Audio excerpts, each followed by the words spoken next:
And we tried reaching out to the assemblyman multiple times. We called him on his phone, no answer. Then we came here to his office where the lights are off and the doors are locked.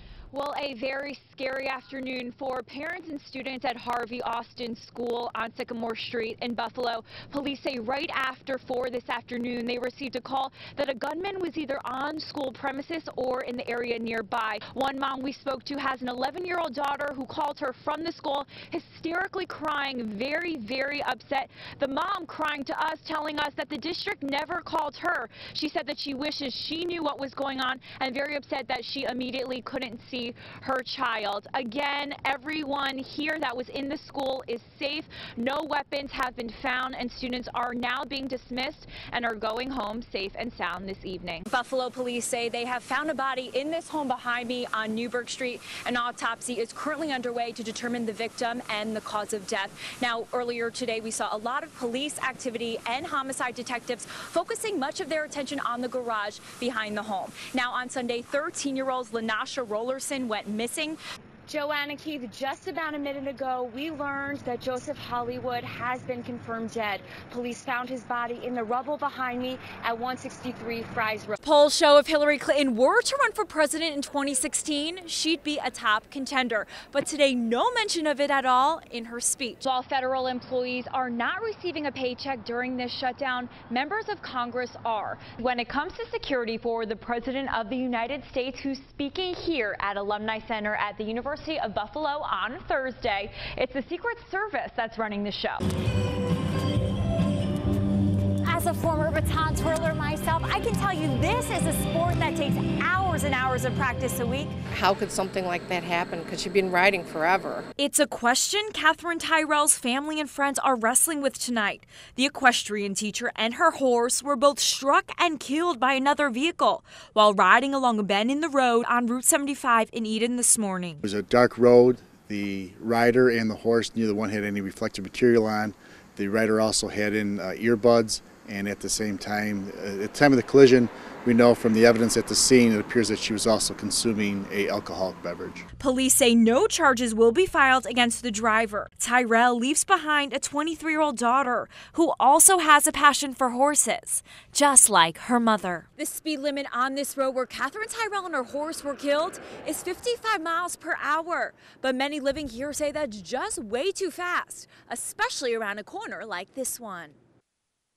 And a lot of these big farm trucks, they just go too fast down this road.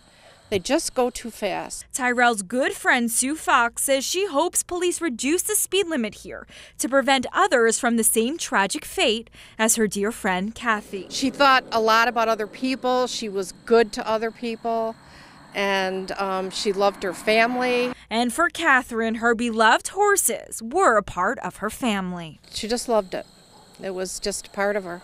Police say this case is a serious reminder that any activity such as horseback riding combined with alcohol can be a deadly combination. In Eden, Hillary Lane, Eyewitness News.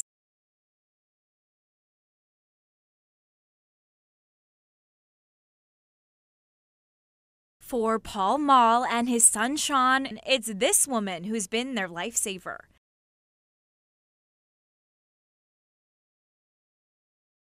Janet Neiman has been running a food pantry for the past 25 years in a very unlikely place, right here in her suburban home in Cheektowaga. This used to be a family room once upon a time. Janet and her husband Roy serve 350 local families here a month, providing them with the weekly groceries they need. Why make this your life? I guess just because I care. One of her main clients is Paul and his son. Tragically, Sean was in an accident a few years ago that paralyzed him from the neck down.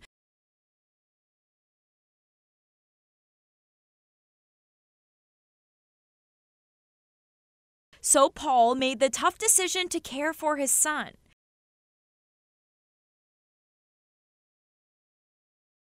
And turned to Janet, who's been supplying them with food and so much more. Rule number 1, don't get involved with your clients. Rule number 2, break rule number 1. I love them. I care for them, and they sense that.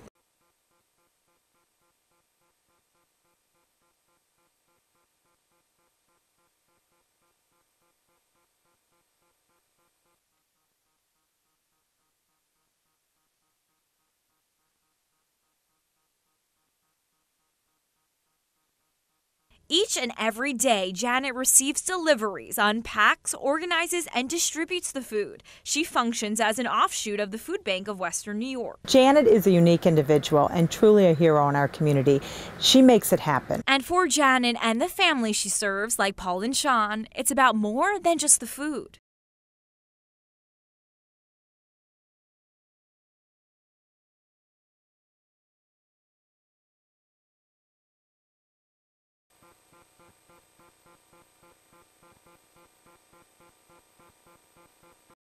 Hillary Lane, Eyewitness News.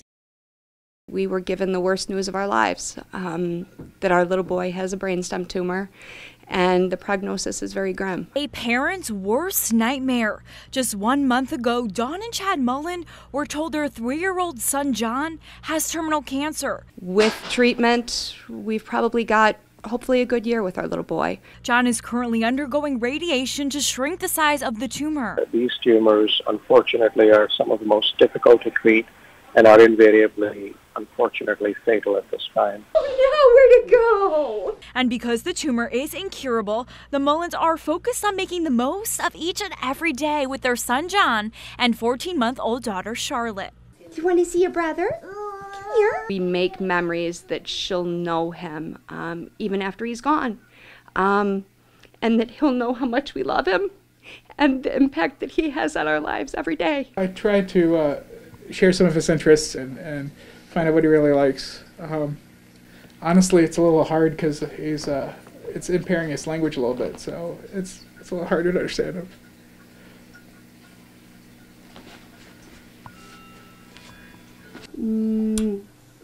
But while the Millens might not be able to connect with their son John through oral language, they connect through the language of love.